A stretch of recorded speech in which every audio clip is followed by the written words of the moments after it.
ஒரு தடவை எங்கள் ஊர் மலை உச்சிக்கு தனியாக தேன் எடுக்க போயிருந்தேன். இந்த விஷயம் எங்கள் அப்பாவுக்கு எப்படியோ தெரிஞ்சு போச்சு. நான் வீட்டுக்கு வந்ததும் என்னை போட்டு அடி அடின்னு அடித்து வீட்டுக்கு வெளியே போட்டு கதவு பூட்டிட்டாரு. ராத்திரி ஒரு 10-11 மணி இருக்கும். எங்கள் அம்மா எவ்வளோ சொல்லியும் எங்கள் அப்பா கேட்கவே இல்லை. அப்போது சபா என்ன பண்ணான் தெரியுமா? வீட்டை விட்டு வெளியே வந்து என் கையை பிடிச்சிட்டு என் பக்கத்துலேயே நின்றுட்டான். எங்கள் அப்பா கேட்குறாரு, இப்போ உள்ளே வரப்போறியா இல்லையான்னு.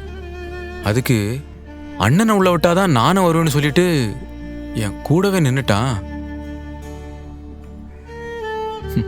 என் தம்பி என்னை விட்டு போகவே இல்லை, என் கூடவே இருந்தான். எங்கள் வீட்டில் கடைக்குட்டி. அப்பாவுக்கும் என்னை விட அவன் மேலே தான் பாசம் அதிகம். வேற வழி இல்லாமல் அன்னைக்கு இந்த வீட்டுக்குள்ளே விட்டார். அப்பத்துலேருந்து சபாதாமா எனக்கு எல்லாமே. அவனுக்கு ஏதாவது ஒன்றுன்னா என்னால் தாங்கவே முடியாது.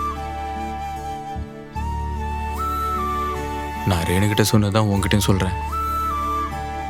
நானும் என் தம்பியும் இப்போ மாதிரியே எப்பவும் ஒன்றா இருக்கணும்னு ஆசைப்பட்றேன்.